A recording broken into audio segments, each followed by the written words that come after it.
श्याम बोलो, राधा स्वामी नाम बोलो, जब भी जुबान खोलो राधा स्वामी नाम बोलो। सुबह बोलो शाम बोलो, राधा स्वामी नाम बोलो, जब भी जुबान खोलो राधा स्वामी नाम बोलो।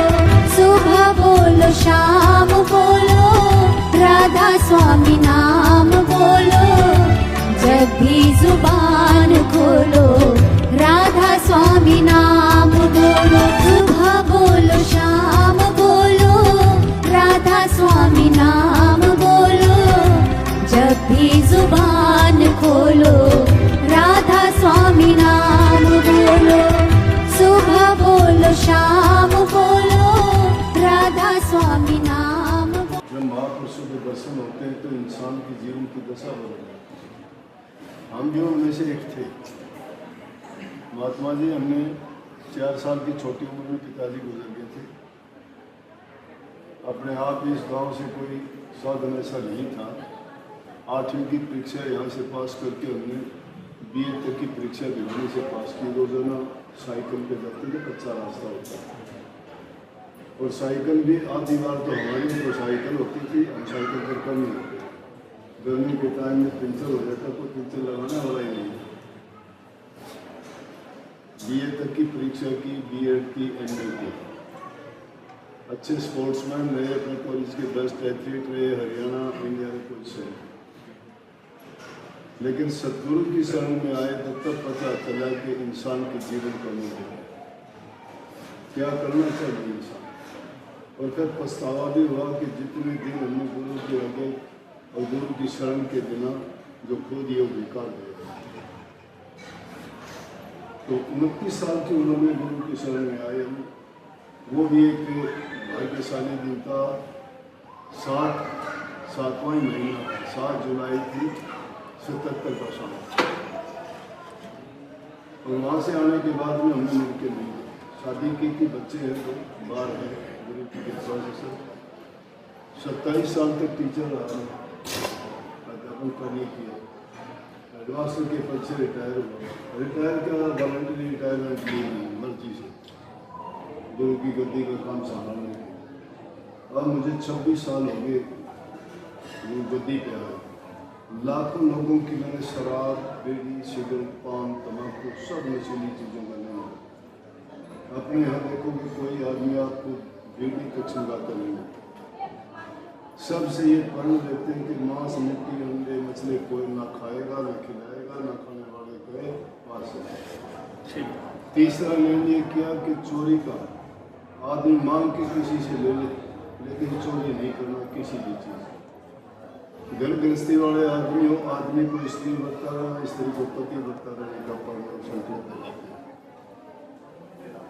भ्रूण हत्या के लिए हमने वो प्रचार किया कि सबको ये नियम करवा कि ये जुल्म अगर कोई करेगा तो हमारे लायक नहीं है, हमारे संगठन नहीं।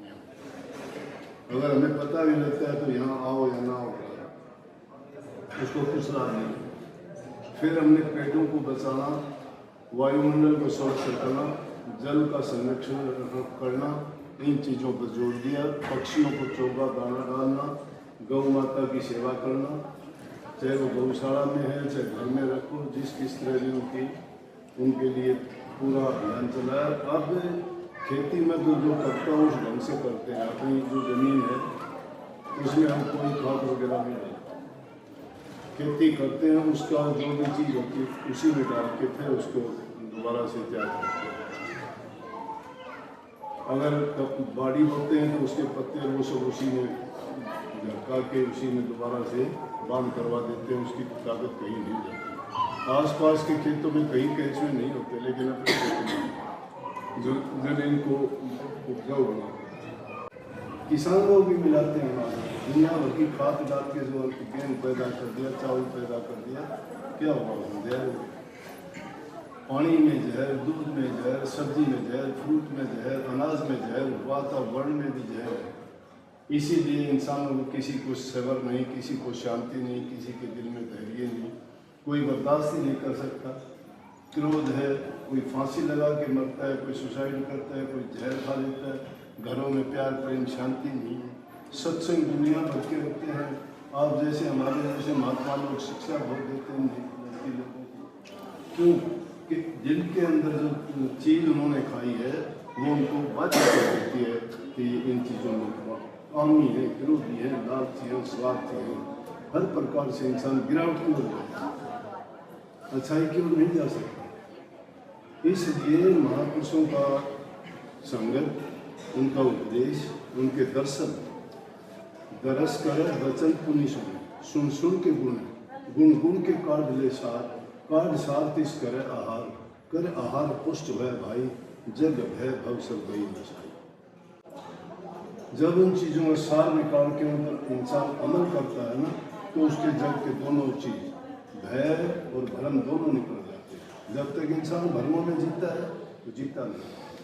कभी भी इंसान अकेला नहीं होता, सोते वक्त भी अकेला नहीं है, ध्यान अभ्यास में बैठता अकेला नहीं है, उसके दिमाग में उसके कोई ना कोई उसके काम कर रहा है, कुछ ना कुछ चलता ही रहता है। इसलिए महापुरुषों की संगति में जाते दूसरी चीज सोचने की नहीं है। उनके दर्शन से जो आभा निकलती है, जो उनसे परमाणु निकलते हैं, वो हमारे विचारों पर, हमारे ख्यालात पर, हमारे दिल और दिमाग पर असर डालते हैं। महापुरुषों का संग करना चाहिए, दर्शन करना चाहिए, उनकी सेवा स्वरूप करनी चाहिए, उनको सेवा के द्वारा प्रसन्न करके उनका दिल जीतना चाहिए। जिन्होंने महापुरुषों के जीवन मन को जीत लिया, उनसे आशीर्वाद प्राप्त कर लिया, धन्य हो गया, उनको कुछ लेने की जरूरत नहीं है। देह रूपी वही परमात्मा है, वही मालिक है, और कहीं दूर नहीं मिलेगा, यही मिलेगा। जिनको पाया गुरु रूप में ही पाया। और बहुत सबका धन्यवाद। बोलो श्याम बोलो, राधा स्वामी नाम बोलो, जब भी जुबान खोलो राधा स्वामी नाम बोलो। सुबह बोलो शाम बोलो, राधा स्वामी नाम बोलो, जब भी जुबान